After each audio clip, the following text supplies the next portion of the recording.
Perkenalkan, nama saya Damia Aulia Sukma. Saya dari Prodi Kriya Seni Institut Seni Indonesia Karawang. Pada hari ini, saya akan mewawancarai seorang seniman yang bernama Ismet Sadjo.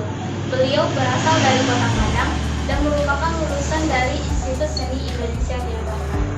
Baiklah, karena udah Ismet sudah bersama kita sekarang, langsung saja. Selamat siang, Kak. Selamat siang. Bagaimana kamu, Dah? Alhamdulillah. Baik, Dah. Di sini saya akan mengajukan beberapa pertanyaan tentang seni kepada Uda. Tapi sebelum itu, saya mau nanya nih, Dah. Nama Ismet Sadjo itu emang nama asli Uda atau bagaimana? Sadjo itu nama tambahan. Nama sebenarnya Ismet. Waktu itu ada event acara Olimpiade tahun 2003 minggu lalu. Itulah awal nama tambahan Sadjo itu. Berarti kalau untuk kesenian yang dikenal itu Ismet Sadjo. Ya, Ismet Sadjo. Karena orang sering nanya, namanya siapa? Ismet. Ismet siapa? Ismet Sadjo. Karena sering terlalu sering, itu jadi kebiasaan. Ismet Sadjo. Bahkan beberapa dokter memang biasanya Sadjo. Sadjo. Iya, Berarti udah terbiasa ya. biasa Ismet Sadjo. Nama asli di KTP sama ada biasanya Sadjo Ismet. Ismet Tok. Ismet. Oke, Dah. Untuk pertanyaan pertama itu tentang pengalaman Uda dalam berkesenian. Mungkin boleh Uda ceritakan karena ini kan bukan yang pertama kali ya, Dah. Pasti udah jauh dari dulu ya, Dah. Boleh diceritakan? Awal berkeseniannya sebenarnya waktu itu saya bermula dari SMK ya. Tahun 93 selesai semester 96 masuk isi Yogyakarta 2001. Itulah mulai secara profesional ya. Tahun 2002 masuk 2001 saya masih isi. 2002 saya mulai berkarya melukis, menggunakan melukis ya. Nah, event pertama itu di ajang Festival Kesenian Jogja di Taman Budaya Yogyakarta. Event kedua itu kalau nggak salah itu di Yunani, itu acara Olimpiade itu juga. Acaranya di Athena, itu acara Olimpiade pertama dan terbesar ya waktu itu, karena belum ada sejarahnya pameran seni rupa di acara Olimpiade. Olimpiade itu kan identik dengan olahraga ya kan, bola. Nah, kebetulan waktu itu ada acara Olimpiade seninya di Yunani itu. Dan salah satu artis Indonesia boleh dikatakan legend juga ya, itu Heri Dono. Yang di sana. Dan si seniman dari Indonesia acara Olimpiade itu yang mengikuti dari Indonesia itu saya, Agus Bakung dan Kasiman waktu itu. Dan secara tidak langsung membawa nama kampus isi Yogyakarta secara globalnya awalnya. Sebenarnya itu ya banyak terkenal isi, ada pengaruhnya juga dari cara itu. Oh ternyata di Indonesia senimannya bagus lah, banyak orang tentang isi Jakarta yang saya rasakan waktu itu. Banyak pengen Indonesia isi setelah itu saya ikut acara semacam kompetisi di Taiwan, kompetisi print and drawing di Taiwan, TOC ya. Itu tahun 2004 kalau nggak salah. Dari Indonesia itu banyak lah yang, tapi itu perlombaan, ada pemenangnya. Kalau di acara Olimpiade itu bukan perlombaan, semacam festival. Kalau print and drawing itu perlombaan, yang menang itu kalau nggak salah itu dari Indonesia, itu dari Bandung. Indra kalau nggak salah, saya ada sebenarnya. Setelah itu 2007 saya masuk lagi di Taiwan, di karya lagi. 2008 yang lagi di tahun itu. Nah, setelah itu ada lagi di Jerman, tapi saya nggak ngirim lagi karena terlalu rumit juga proses surat menyuratnya ya, dan bagian karya. Tapi itu seniman masih hidupnya ya nggak sehat sekarang. Kalau dulu kan susah jual itu. Sekarang kan gampang kan, masih gampang lah. Dulu ternyata seniman masih kere kan, masih ada seniman itu paling satu dua orang lah. Ya, sebelum booming lah ya, booming itu kan 2008, baru 2000 booming 2008 itu saya berkarya. Yang acara sebelum 2007-2008 saya banyak berkarya di kertas, di drawing, main pensil warna. Nah, menurut saya berkarya di kertas itu menarik ya. Jika orang menganggap karya kertas itu sepele, murahan, bagi saya itu luar biasa ya. Terbukti saya bisa masuk diterima di kaca-kaca internasional itu ya. Gitu ya.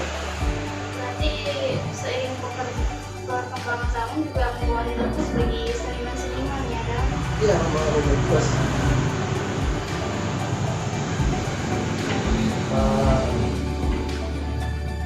Waktu itu seniman untuk bisa berpameran itu sangat sulit ya, benar itu sangat sulit untuk dapat masuk sebuah galeri atau pameran itu sulit gitu ya, karena keterbatasan informasi waktu itu. Saya jujur aja, sebenarnya segelintir seniman yang bisa mendapatkan, dan itu dia untuk membagi ke teman-teman yang lain sebenarnya sulit juga karena selera kan. Contoh seniman A mengasih informasi ke saya, kalau kamu coba masuk ke buku ini atau ini, takutnya seniman ini si kolektornya atau si pihak galerinya nggak suka, jadi takut mengecewakan teman. Waktu itu situasi memang sangat sulit untuk ikut pameran itu. Bahkan di Jogja itu kita kan ada kelompok Sakato Art Community, itu memang selektif untuk dapat ikut pameran Sakato Art Community itu memang selektif, bukan sembarangan orang. Walaupun teman sendiri, walaupun teman sama-sama tidur kan, sama-sama separuh sayap, nah nggak bisa. Dan kita fair aja, nggak masalah. Itu kan jadi kepentingan kita bersama. Kalau pameran ajang Sakato Art Community itu atau Bakaba dengan tema Bakaba itu apa hebat kan, itu nggak menguntungkan juga untuk kita semua seniman muda kan. Dan sampai sekarang saya lihat memang berlanjut kan.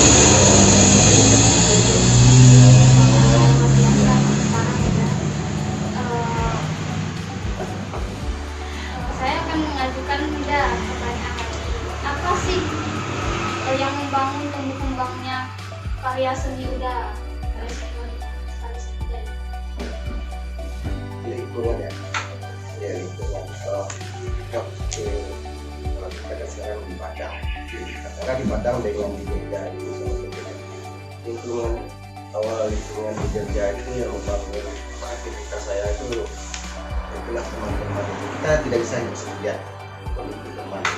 Itu kritik dan saran itu yang menurut saya itu luar biasa ya. Dan jujur ya, di Padang kadang kurang mendapatkan hal itu, dan sangat sayangkan. Oke lah, saya dapat pengalaman di Jogja gitu. Kritik dan saran itu termasuk informasi yang lain itu sangat membutuhkan bagi saya. Itu akan mempengaruhi karya yang akan lahir itu, bagaimana mengangkat karya, bagaimana mengambil karya yang bagus itu, temanya atau bahan-bahan yang pakai dan materialnya kan. Itu kan dari percakapan antara kita sama teman-teman sejawat, teman-teman sama seniman. Itulah kalau seniman di Jogja itu, tempat di Jogja itu memang apa namanya, wajar karyanya dikatakan bagus, luar biasa, banyak di koleksi para kolektor, lingkungannya mendukung. Masuk ke banyak itu, kamu harus ini, karya kamu seperti ini. Bagus dikatakan bagus, kalau jelek dikatakan jelek. Jangan malu-malu, jangan takut, walaupun teman sendiri. Kalau ini, apa ini, jelek. Makanya kita ada kuliah kritik seni kan. Kalau di sebelumnya kan ada kritik seni 1 dan 2 itu memang sangat dibutuhkan sebagai seniman ya. Jadi budaya mengkritik itu budaya bukan berarti menghancurkan si seniman. Ada kritikan, ada masukan. Jelek tapi jelek di mana? Ini. Mas ini kurang suka saya warnanya ini. Mungkin Mas kasih warna ini. Seniman kalau kita di sana biasa. Kalau nggak ada kamu saya nggak tahu karya saya bagus. Menilai orang lain. Iya. Makanya waktu saya ikut pameran di luar itu di band drawing itu sudah teman. Kamu main biar kalau main di kertas, di kupas. Sebenarnya awalnya tujuannya karena keadaan sebenarnya karya drawing kertas itu kan. Itu bukan kita studionya kecil, kos-kosan kan. Saya dengan kayak ini yang gede kan. Kalau bagi saya tentu walaupun nggak ada bahan apapun harus berkarya. Jadi itulah karya itu awalnya. Seperti kan murah ya. Berkarya terus. Nggak ada kata tidak. Apapun ini dipegang ini kan. Kalau nggak ada bahan lagi. Ada pisau bisa jadikan karya swingnya apalah kan. Jadi tidak ada kata tidak bisa berkarya. Kalau udah masuk isi itu di diri kita itu mengelola itu seni Indonesia. Nah dirinya apa? Orang luar nggak mau tahu. Aku bisa. Bisa gambar. Ya bisa, kamu bisa. Kita nggak, saya nggak dapat pelajaran. Nggak ada kata itu. Saya juga bisa. Lagi era canggih sekarang ini. Kita bisa melihat dari YouTube, maka mencari galeri sendiri pun bisa ya. Tapi itu yang penting, teman itu. Teman kita butuh masukan teman. Kita nggak bisa sendiri. Walaupun maestro, katakanlah siapa seniman maestro yang gede-gede sekarang, dia butuh temannya. Kadang-kadang dia ego kan, enggak sih enggak omong kosong itu menurut saya. Dia butuh temannya untuk bagaimana karya ini saya ini. Belum saya lepas ke kolektor gitu, itu butuh gitu. Di sini kita udah lihat ada ini karya, udah bisa diceritakan gitu dalam konsep dan ide awal mulai udah membuat karya ini bisa dijelaskan. Nah ini kan sebenarnya kan peralihan dari karya kertas.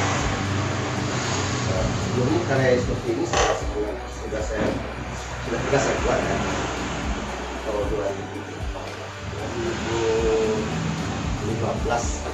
salah kertas banyak, kertas kecil. Beralih itu ke proses karya itu tertimbun karena saya karya kertas drawing kan. Saya berkarya nggak harus ini alirannya ini enggak. Karya itu sebenarnya menyampaikan rasa kita pada orang lain. Ketika si penikmat melihat karya saya, sampai nggak rasanya bagi dia itu. Nah, saya mencoba di kanvas dengan teknik Jackson Pollock melukis tanpa sentuhan. Karena belakangan ini saya banyak diskusi sama teman-teman. Nah, itu saya kayak lagi kan kita butuh teman, ya kan? Keadaan kultur di Sumatera Barat itu kita harus membacakan peta senimannya kan. Saya pernah dikritik dari pihak keluarga saya. Udah lama ya. Saya drawing abstrak, bagus. Sekali bikin lah pandangan. Itu saya pengen bikin tapi bukan pemandangan yang digarap secara realis, iya kan? Jadi saya pikir karya itu kita puas dan si orang awam juga ngerti. Nah awal itu lah ini jadinya Nah, apalagi kan fenomena pelukis on the spot kan banyak sekarang ini di Sumatera Barat. Nah, kita harus menganalisa itu cocoknya ini sekarang gitu. Gak boleh saya harus seperti ini aja terus enggak. Nah, seperti itu. Tapi ada yang bilang nggak kalau seniman itu egois. Bisa udah jelaskan gitu, egois itu dalam hal apa gitu? Iya, benar. Saya egois. Seniman itu harus egois. Ego dia sebenarnya. Kalau ego sebenarnya kan saya harus ego. Ketika saya berkarya, egoisnya tinggi di studio. Tapi ketika karya ini dibawa keluar, karya ini milik publik, bukan milik saya. Ego saya ini bisa diterima oleh orang lain, termasuk orang awam. Jangan kan orang medis, orang awam bisa diterima. Jadi kita harus memahami egois kita itu cocok dengan egois orang lain. Hati-hati, seniman banyak terjerumus egois untuk dirinya, bukan egois keduanya. Ketika seniman egois secara pribadi aja hancur lah. Kan bisa kita melihat maestro dunia. Karena kalau referensi karya saya seperti Jackson Pollock, itu di zaman dia egois. Tapi ada publik yang suka melihat keegoisannya. Berarti cocok egois publik itu dengan egois Jackson Pollock sama. Berhasil.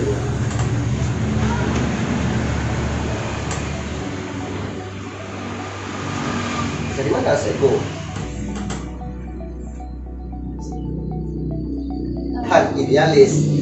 Nah, idealis itu kan termasuk kalau saya ya. Ego sebenarnya idealis itu kan kalau kita bekal di sini ya kan. Idealisnya kan ini cuma coret-coretan. Bahkan ada yang mengatakan seniman kok loncat-loncat, ya kan? Maksudnya itu kan kemarin berkarya seperti ini sekarang seperti ini. Selagi ada benang merahnya itu tidak masalah. Dan yang kita sampaikan itu rasa, bukan pesanan. Nah, ya kan? Intinya rasa dulu. Nanti yang mengatakan seniman itu bagus tidak, itulah penulis, kurator, ya kan? Baik, menarik sekali kita mendengar cerita Uda Ismet tentang pengalaman beliau berkesenian. Baiklah, mungkin ada pesan dari Uda kepada para perupa-perupa atau orang-orang yang baru mengenal seni di Sumatera Barat ya? Boleh.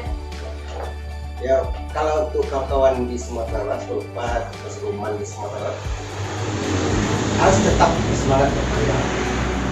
Jangan merasa sendiri, harus terus berkarya, terus jangan berhenti apapun bentuknya, harus berkarya. Dan ingat teman, jangan sungkan dan malu kita masukkan dan teman, karena berkarya itu tidak sendiri, harus ada kritik dan saran dari teman masukan. Jadi yang saya katakan tadi ya, masalah ego, nggak ego sendiri aja. Jadi kita bisa juga menyesuaikan dengan orang lain. Harus selalu optimis, berkarya yang bagus, dan ya jangan takut lah berkarya itu. Salah dalam berkarya itu ada yang salah. Yang salah itu kalau kita nggak mengerjakan. Selagi kita berkarya berproses itu. Untuk karya itu supaya akan kelihatan dan terbiasakanlah untuk minta saran masukan dari teman-teman senior atau orang-orang yang dianggap cocok lah untuk diri seniman itu, termasuk harus banyak melihat informasi karena kan informasi kan terbuka luas melalui Instagram, Facebook, banyak. jangan di studio karya jangan lihat luar. Biasanya ketika keluar nggak pede. Karya itu kalau udah sampai keluar harus pede. Ini karyaku nggak milik publik. Semangat buat karya. Terus Makasih ya. Baik, sekian hasil wawancara dari saya. Assalamualaikum warahmatullahi wabarakatuh. Terima kasih. Waalaikumsalam.